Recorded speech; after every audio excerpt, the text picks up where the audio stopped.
Bonjour, si vous êtes employeur, ce document vous est destiné.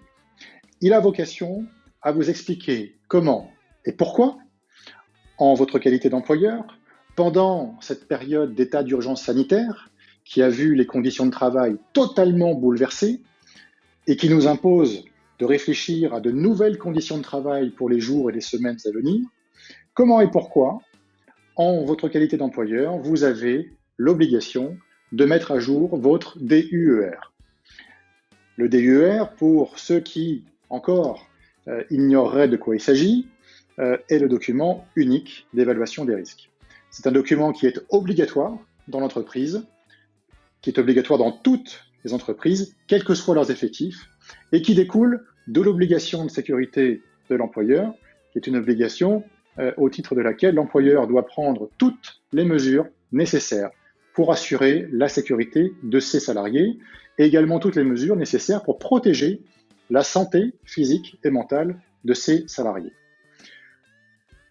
De cette obligation de sécurité découle la nécessité pour l'employeur de réaliser une étude des risques, qui est une étude qui devra être une étude globale, c'est-à-dire qu'elle devra concerner tous les postes de l'entreprise. C'est une étude qui devra être également exhaustive, puisque elle devra porter sur tous les risques identifiables, quels qu'ils soient, mineurs ou majeurs, et elle devra être réalisée dans l'ensemble des établissements de la société, lorsque la société en compte plusieurs. Une fois l'étude réalisée, l'employeur va devoir mettre en œuvre des actions de prévention des risques qui auront été identifiés. Ça signifie qu'il va devoir mettre en œuvre un programme d'action pour supprimer ou réduire, lorsqu'on ne peut pas les supprimer, les risques identifiés, et qu'on va devoir réfléchir à mettre en œuvre des actions qui seront les plus appropriées pour réduire ou éliminer ces risques. Et enfin, lorsque tous les risques ne pourront pas être éliminés rapidement, on doit mettre en œuvre une planification, un programme visant à éliminer ou réduire les risques dans le temps, en indiquant précisément quels sont les jalons qui devront être respectés pour parvenir à cet objectif de réduction ou d'élimination des risques.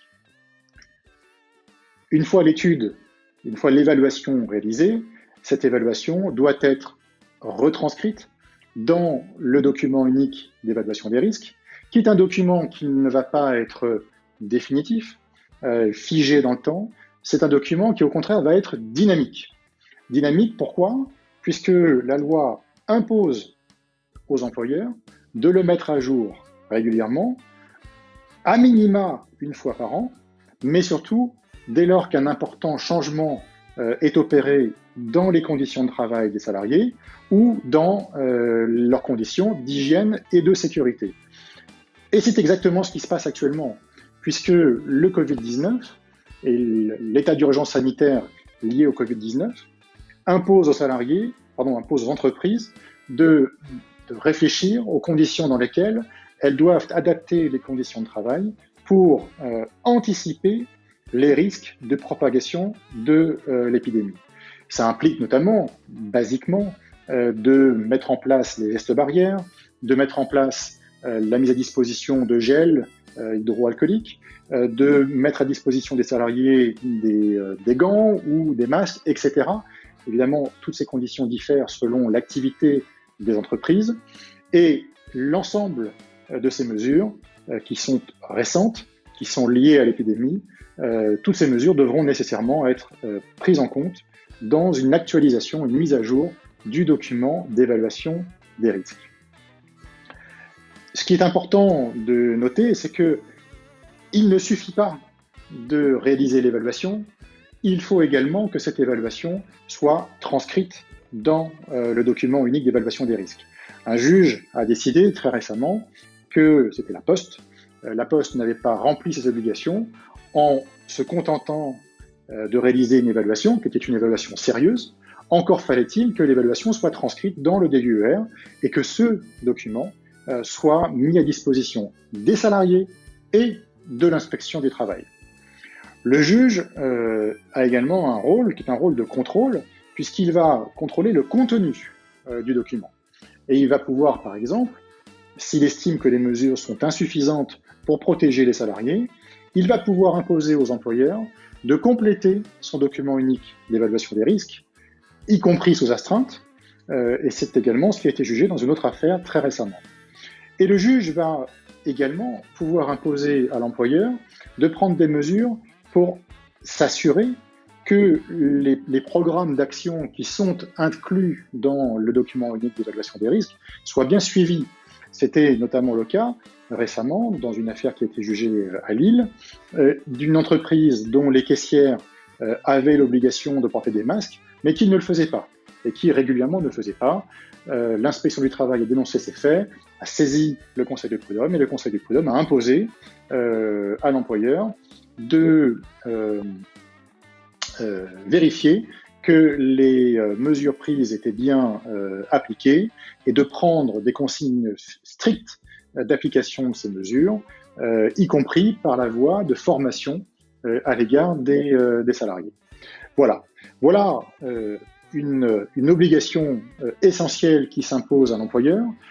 Il faut prendre en considération également le fait que ne pas avoir de DDER ou bien ne pas l'actualiser est un délit pénal qui est puni d'une amende de 1 500 à 3 000 euros d'amende. C'est également un risque pour l'employeur de devoir être condamné à mettre en œuvre le document unique ou à le compléter s'il n'a pas été complété, y compris sous astreinte. On peut avoir des astreintes de 500, 1 000 euros par jour, voire plus dans des grosses entreprises. Et puis évidemment, si un accident de travail intervient et que le document unique n'était pas à jour, c'est une cause d'aggravation des sanctions qui pourront être infligées à l'employeur à l'égard du salarié qui aura été victime de ce manquement. Il est donc impératif de se saisir de cette question, de réaliser l'évaluation, de réaliser le document unique en transcrivant les résultats de l'évaluation et, dans la mesure du possible, de prendre ces mesures avec les salariés, de façon conjointe, de façon à ce que tout le monde les appréhende ces risques ensemble et les transcrive ensemble. Voilà, j'espère que ça a été clair. Je vous souhaite une bonne évaluation, une bonne transcription et je vous dis à bientôt.